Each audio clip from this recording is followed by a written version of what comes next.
पहला क्वेश्चन है, निम्नलिखित में से कौन से भारतीय संसद के संगठक हैं?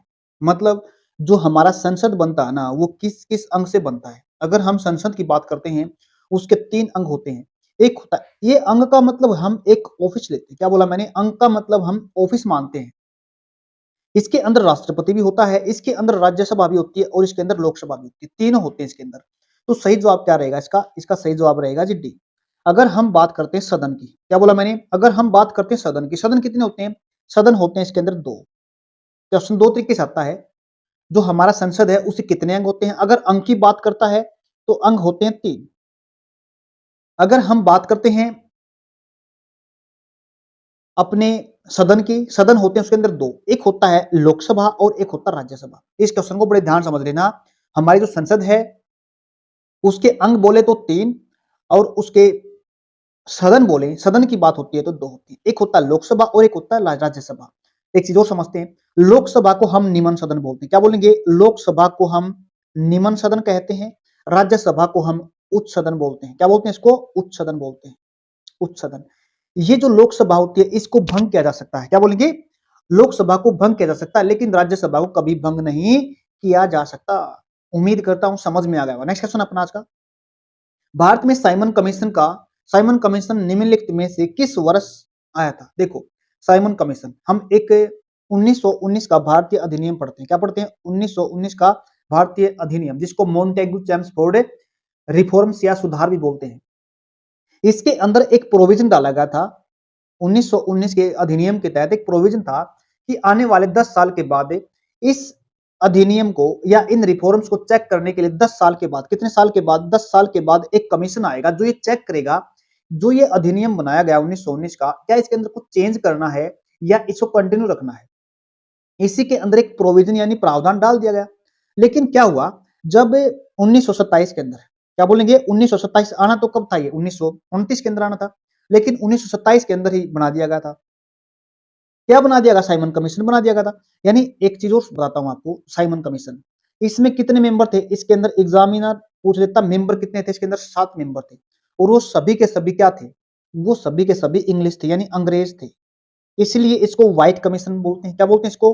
व्हाइट कमीशन के नाम से जानते हैं। इसके जो अध्यक्ष थे वो सर जॉन साइमन थे। क्या बोला? इसके जो अध्यक्ष थे वो सर जॉन साइमन थे, इसलिए इसको साइमन कमीशन भी कहा जाता है। लेकिन इसका विरोध किया गया भारतीयों के द्वारा। क्यों? एग्जाम के अंदर बहुत बार क्वेश्चन आता है, इसका विरोध क्यों किया गया था? क्योंकि इसमें सभी के सभी जो मेंबर थे वो इंग्लिश थे, यानी अंग्रेज थे। इस बात को लेकर भारतीयों के मन में रोष पैदा हुआ कि हमारे लिए ये संविधान निर्माण के बारे में बात कर रहे हैं, लेकिन हमारे किसी मेंबर को यानी किसी भी इंडियंस को नहीं रखा गया था। ये भारतीयों को अखर गई थी बातें, इसलिए इसका विरोध किया गया। गो बैक साइमन के नारे लगाए गए। एक चीज और बताता हूं आपको, देखो ये कब बना था? ये बना था 1927 के अंदर। कब बना था? 1927 के अंदर बना था। लेकिन 2 डेट होती हैं, बना कब था 1927 के अंदर, इंडिया के अंदर जो भारत के अंदर कब आया था? ये आया था 1928 के अंदर। लेकिन एक चीज और बताता हूं आपको, इसकी डेट भी पूछ लेता है। ये कब आया था? ये आया था 3 फरवरी। क्या बोलेंगे? 3 फरवरी 1928 को ये इंडिया के अंदर आया था। और किस एक महान क्रांतिकारी की इसमें मृत्यु हो गई थी? वो थे हमारे लाला लाजपत राय। वो इसमें लाठियों का शिकार हो गए थे और उनकी कुछ टाइम के बाद मृत्यु हो गई थी। लेकिन वो डेट आपको बतानी है कब मृत्यु हुई। उम्मीद करता हूं समझ में आ गया। डी आंसर इसका क्या रहेगा? सही रहेगा। 1919 में ये जो मोंटेगू चेम्सफोर्ड रिफॉर्म थे ना, उसके अंदर प्रोविजन डाला गया था कि 10 साल के बाद इसकी वैलिडिटी को चेक करने के लिए एक कमीशन बनाया जाएगा।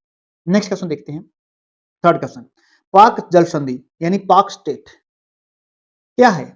यह पश्चिम में चीन और भारत, क्या बोलेंगे? चीन और भारत के बीच में एक सीमा रेखा है। देखो चीन और भारत के बीच में कौन सी है? ये है मैकमोहन। क्या बोलेंगे? मैकमोहन रेखा है। किसके बीच में? भारत और चीन के बीच में सीमा बनाती है मैकमोहन रेखा। यह एक जल निकाय है। क्या बोलेंगे? यह एक जल निकाय है जो भारत और श्रीलंका को अलग करता है। बिल्कुल, इसका जो सही जवाब रहेगा ये है बी। एक जल निकाय है जो भारत और श्रीलंका को अलग करता है। यह पूर्वोत्तर भारत और चीन के बीच की सीमा रेखा जी बिल्कुल नहीं है। यह भारत और पाकिस्तान के बीच की सीमा रेखा, कई बार आ जाता है। भारत और पाकिस्तान के बीच की सीमा रेखा क्या बोलते हैं? रेड क्लिफ बोलते हैं। क्या उसको? रेड क्लिफ बोलते हैं। रेड क्लिफ रेखा बोलते हैं इसको। उम्मीद करता हूं समझ में आ गया। काफी इंपॉर्टेंट है, बेहतरीन क्वेश्चन है। नेक्स्ट क्वेश्चन देखते हैं, सूर्य के सबसे बाहरी परत कौन सी होती है? देखो सूर्य की 3 परतें होती हैं। हमने मान लिया ये हमने सेंटर मान लिया, अपना सूर्य है अपने पास। एक परत तो ये हो गई, इसको बोलते हैं सेंटर। एक परत अपने पास ये हो गई, एक परत अपने पास ये हो गई और एक परत अपने पास ये हो गई। ये 3 परत मान लेते हैं। बड़े ध्यान समझना, जो बाहर की परत है ना, इसको बोलते हैं कोरोना। क्या बोलते हैं इसको? कोरोना बोलते हैं इसको। ये मैं यहीं बता देता हूँ, ये है कोरोना। और उसके बाद अगर जो सबसे अंदर की परत है ना, इसको ये मान लेते हैं सबसे अंदर की परत, ये है अपनी प्रकाश मंडल। क्या है इसकी? सबसे अंदर की परत है वो प्रकाश मंडल है। अगर दूसरे नंबर की बात करते हैं, वो अपने पास है वर्णमंडल। उम्मीद करता हूं समझ में आ गया। अगर हम बात करते हैं किसे चलते हैं, सेंटर से चलते हैं, तो पहले प्रकाश मंडल है, दूसरे नंबर पे वर्णमंडल है, जिसको क्रोमोस्फीयर बोलते हैं, इसको लाइट स्फीयर बोलते हैं, और ये अपना कोरोना क्या बोलते हैं? ये अपनी बाहर की परत है। उम्मीद करता हूं समझ में आ गया होगा। सूर्य की सबसे बाहरी परत अब समझ में आ गई। नेक्स्ट क्वेश्चन देखिए, एक चीज और बताता हूं आपको। अगर हम बात करते हैं ना किसकी, जो सूर्य की अपने पास जो एक मान लेते, एक तो मानते हैं हम सरफेस का, क्या बोलेंगे? सतही तापमान कितना होता है? वो होता है कितना? 6000 डिग्री सेंटीग्रेड होता है। नेक्स्ट क्वेश्चन देखते हैं हम अपना, पांचवा क्वेश्चन रहेगा अपना आज का। भारत के संविधान के अनुच्छेद नंबर कितना? 106 के अनुसार संसद के दोनों सदनों के सदस्यों का वेतन निम्नलिखित में से किसके द्वारा निर्धारित किया जाता है? वेतन की बात हो रही है यहाँ पे। और किसकी बात है? संसद के दोनों सदन की बात है। मैंने बताया संसद के कितने अंग होते हैं। अंग की बात की हमने 3। अगर सदन की बात करते हैं, सदन कितने होते हैं इसके अंदर? 2 सदन होते हैं। जब कोई भी कानून बनाया जाता है ना इंडिया के अंदर, भारत के अंदर, किसी का वेतन बढ़ा, कोई भी कानून बनता है, तो कानून अपना, याद रखना, कानून बनाने का अधिकार ऑल ओवर इंडिया, यानी सारे इंडिया में, यूनियन कहीं भी बात कर, चाहे यूनियन टेरिटरी की बात करें, किसी स्टेट की बात करते, कहीं भी कानून बनाने का अधिकार है ना, तो केवल और केवल किसका? वो संसद का है। अगर हम बात करते ना, एक आर्टिकल आता है इसके अंदर 368, 368 आर्टिकल के तहत संविधान में संशोधन करने का केवल एक तरफा अधिकार किसका है? संसद का। क्या बोला मैंने? एक तरफा अधिकार संसद का है कानून बनाने का। और एक और चीज बताता हूं आपको, जो संविधान संशोधन की बता दिया मैंने, संविधान संशोधन आर्टिकल नंबर 368 के अंदर आता है। जो कौन करता है? संसद बनाती है। अब एक चीज देखो, राज्य के लिए कानून बनाने का अधिकार तो राज्य सरकार का होता है, और सेंटर के लिए अगर कानून बनाने का अधिकार होता है, संसद का होता है। बट कुछ ऐसे मामले होते हैं जिनमें, जैसे कम्युनिकेशन हो गया, जैसे बैंकिंग हो गया, जैसे हमने रक्षा से संबंधित है, सारे कानून कौन बनाता है? संसद बनाती है। अब ये क्या कह रहा है क्वेश्चन के अंदर, दोनों सदनों को, सदनों में सदस्यों को जो वेतन की बात करते हैं ना, वो कौन बढ़ा सकता है? ये भी कानून बनेगा एक तरीके से। क्या वित्त आयोग, भारत के राष्ट्रपति, संसद या केंद्रीय वित्त मंत्री? जो इसका सही आंसर क्या रहेगा? समझ में आ गया भाई? ये रहेगा इसका संसद। कौन बनाएगा कानून? संसद बनाएगी। एक और बताता हूं आपको, वित्त आयोग पैसे से संबंधित जितने भी मामले होते हैं देखता है। आर्टिकल क्या है? कई बार एग्जामिनर आर्टिकल पूछ लेता है। आर्टिकल इसके लिए 280 है, जिसको फाइनेंस कमीशन बोलती है। कई बार एग्जाम के अंदर आता है। मेंबर कितने इसके अंदर? 5 होते हैं। एक इसका क्या होता है? चेयरमैन होता है, 4 में सदस्य होते हैं। उम्मीद करता हूं समझ में आ गया क्वेश्चन। अगर कोई क्वेश्चन समझ में ना आए तो कमेंट बॉक्स में पूछ लेना।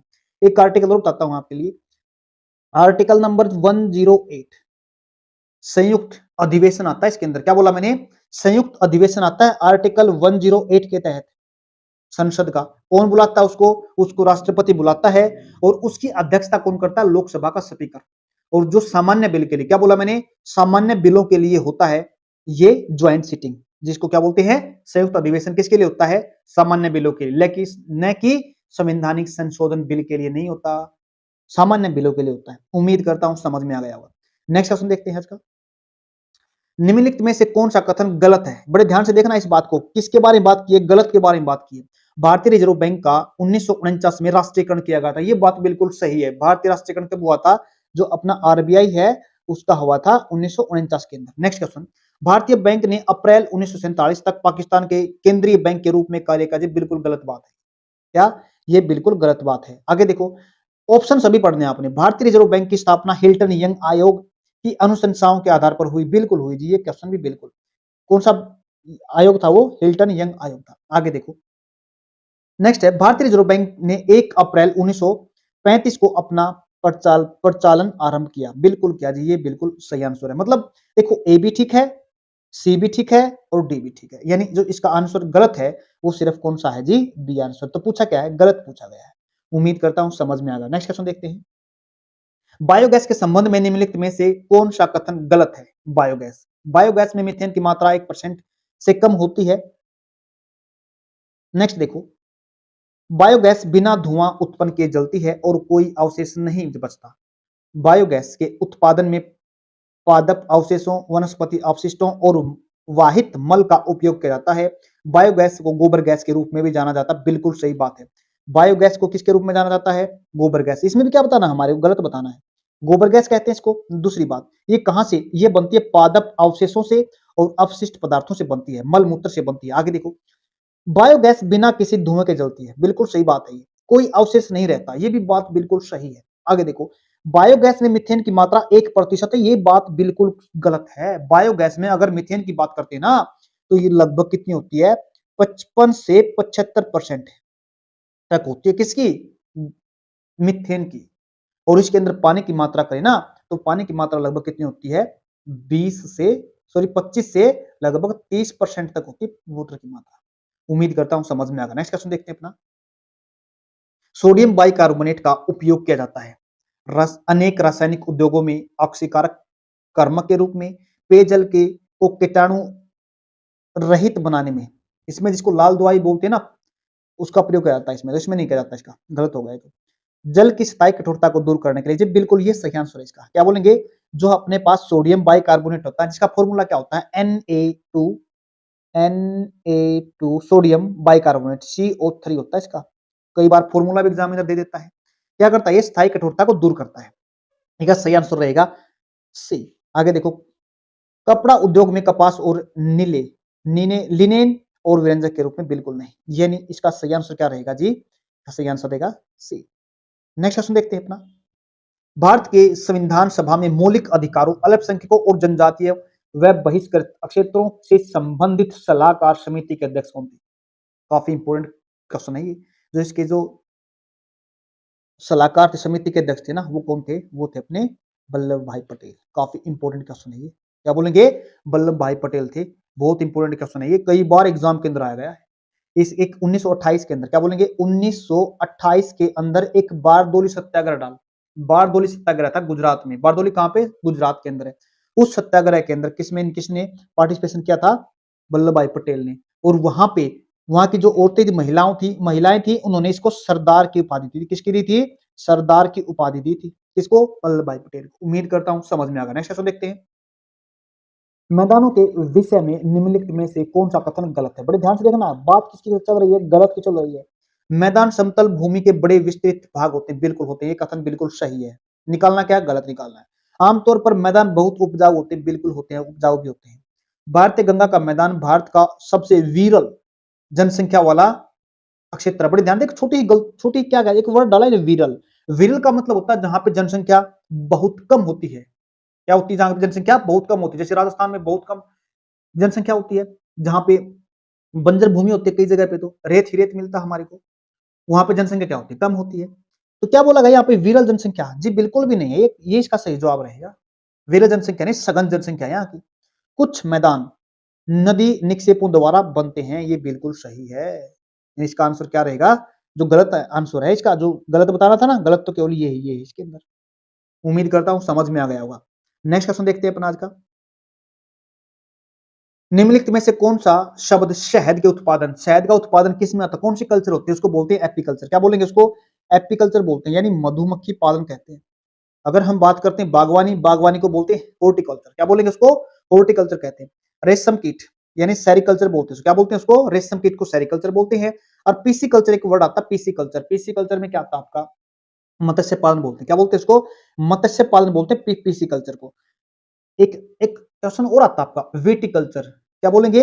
विटिकल्चर आता आपका किसके? अंगूर की खेती संबंधित आता है। ये दो तीन चार है ना, ये कल्चर बड़े इंपॉर्टेंट हैं। हॉर्टिकल्चर, बागवानी, पिस्सिकल्चर, अपने पास क्या बच गई? मछली पालन। और सेरिकल्चर रेशम कीट से संबंधित है। विटिकल्चर अंगूर से संबंधित है। सभी चीजों को लिख लेना, काफी इंपॉर्टेंट है, याद कर लेना, पेपर में आ सकती है। नेक्स्ट देखो, निम्नलिखित में से कौन सा आर्थिक गतिविधियों के द्वितीयक? देखो, जब हम आर्थिक गतिविधियों संबंधित बात करते हैं ना, अक्षेत्र होते हैं अपने पास 3। वैसे तो 4-5 से बना देते हैं इनको तो।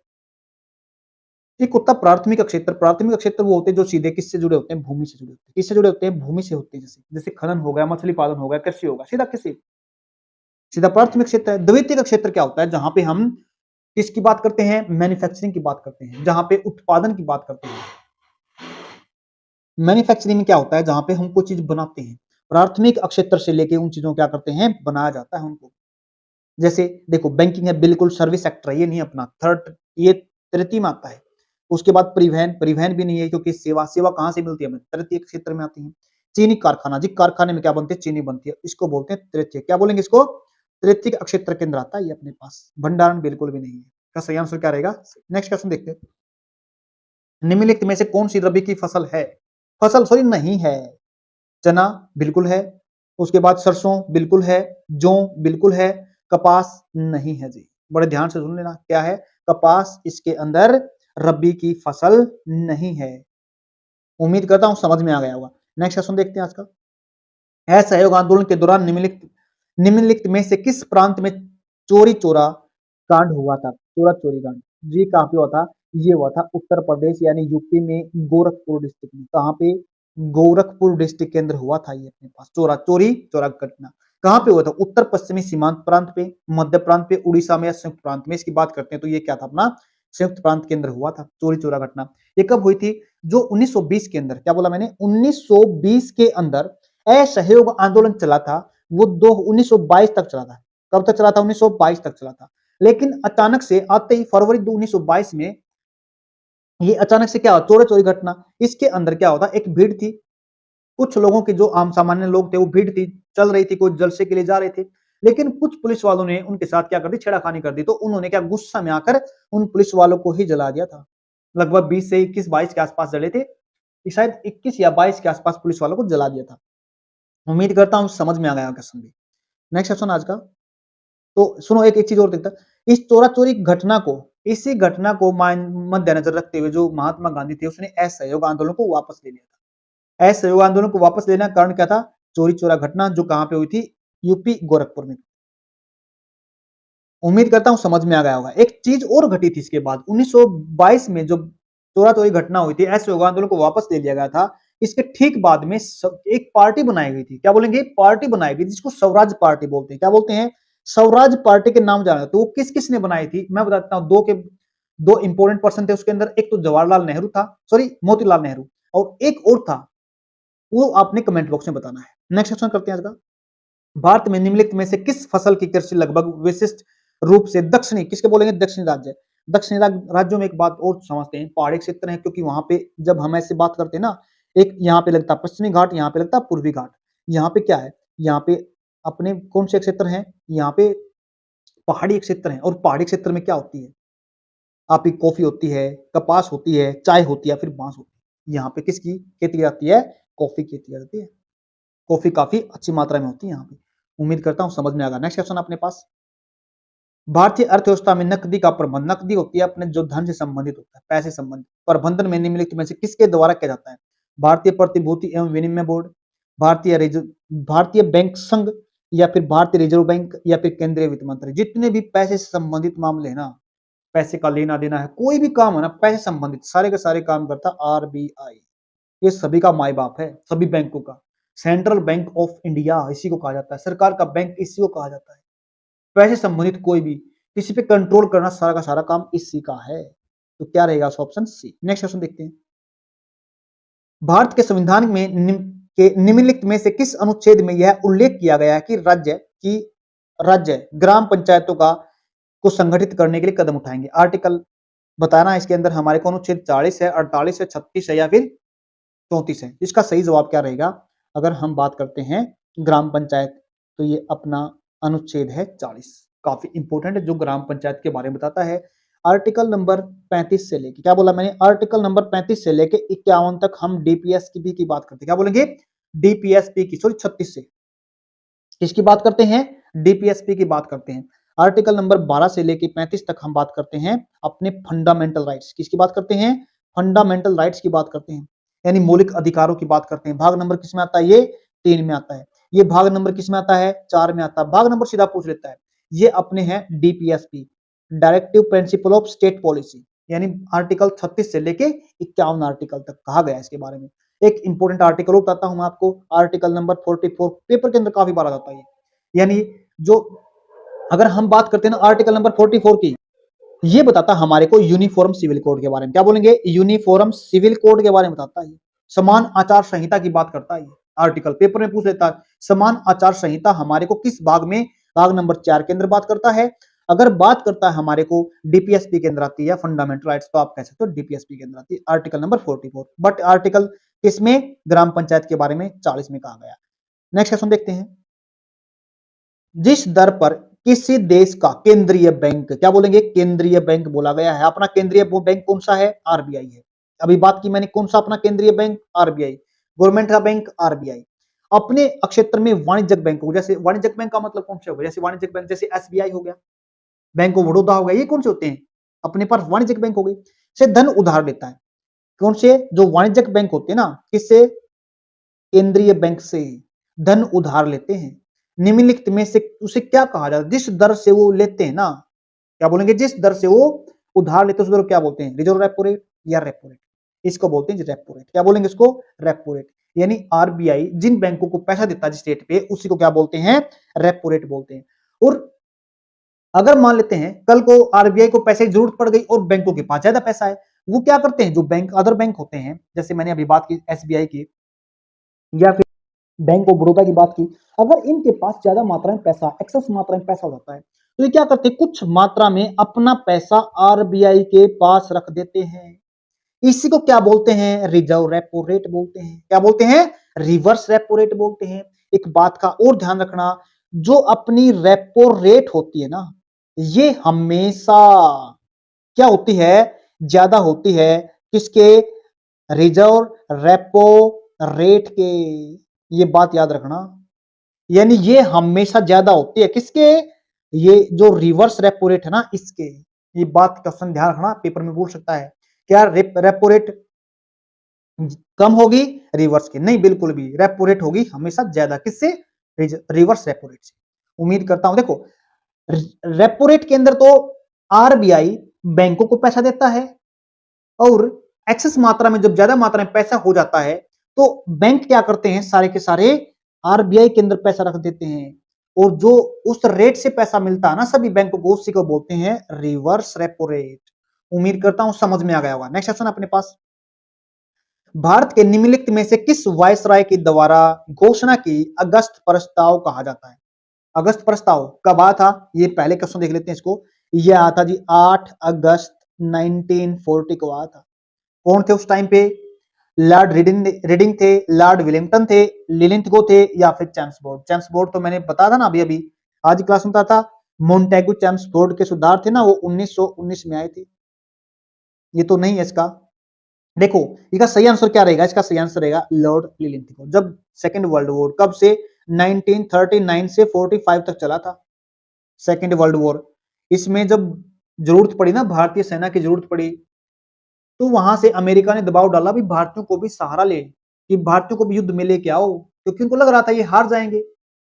तो तब क्या किया गया था? तब अगस्त प्रस्ताव आया था कि भारतीयों की सहायता लेने के लिए। और इन्होंने क्या कहा था? जब सहायता लेनी थी ना ब्रिटेन ने इंडिया की, तो उन्होंने कहा था भाई हम आपके जो कार्यकारी परिषद है ना, याद रखना इस बात को, क्या बोला मैंने? कार्यकारी परिषद है, उसमें मेंबर्स की संख्या क्या कर देंगे?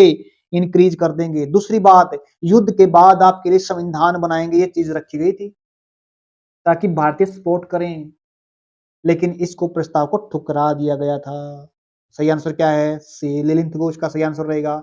आज का नेक्स्ट क्वेश्चन अपने पास, भारत के संविधान में निम्नलिखित में से किस संशोधन द्वारा केंद्रीय मंत्रिमंडल में मंत्रियों की संख्या एक सीमा निर्धारित की गई थी? कौन सा था? 69 था, 83वां था, 74वां था, या फिर 91 में था? कौन सा संविधान संशोधन था वो जिसमें केंद्रीय मंत्रिमंडल की संख्या को निर्धारित कर दिया गया था? ये था जी 91वां संविधान संशोधन। याद रखना कौन सा था? 91वां संविधान संशोधन था। कब हुआ था? 2003 के अंदर हुआ था। क्या कहा गया था इसमें? जो मंत्रिपरिषद है ना, उसमें केवल और केवल लोकसभा के कितने प्रतिशत है? 15% मेंबर ही केंद्रीय मंत्रिमंडल में क्या बन सकते हैं? मंत्री बन सकते हैं। ऐसे नहीं सभी को पता नहीं जिसका मन किया उसी को बना दिया मंत्री, नहीं ऐसा नहीं था। केवल 15% लोकसभा का, क्या बोला मैंने, केवल 15% लोकसभा का क्या बन सकता है, केंद्रीय मंत्रिमंडल बन सकता, यानी मंत्री परिषद बन सकता है। उसके बाद राज्य के अंदर क्या कहा गया, जितने भी राज्य हैं अपने सभी के अंदर केवल और केवल 15% ही क्या बन सकता है, मंत्रिमंडल बन सकता है। याद रखना। एक और क्वेश्चन बनेगा, क्या इसके अंदर मुख्यमंत्री को निकाला जाता है, एक्सक्लूड किया जाता है, इंक्लूड किया जाता है? मुख्यमंत्री के साथ ही 15% मेंबर होने चाहिए उसके अंदर। ये भी क्वेश्चन है, इंपॉर्टेंट है। कई बार एग्जाम के अंदर पूछा जाता है, क्या जो दिल्ली का मुख्यमंत्री है क्या वो 15% के अंदर आएगा? जी बिल्कुल आएगा। याद रखना इस बात को, यानी मुख्यमंत्री को साथ ले जाता है इसके अंदर, तभी 15% लिखा जाता है। इस बात को बड़े ध्यान से देख लेना। उम्मीद करता हूं आज की क्लास आपको अच्छी लगी तो लाइक शेयर सब्सक्राइब जरूर कर देना। आज के लिए इतना ही, धन्यवाद।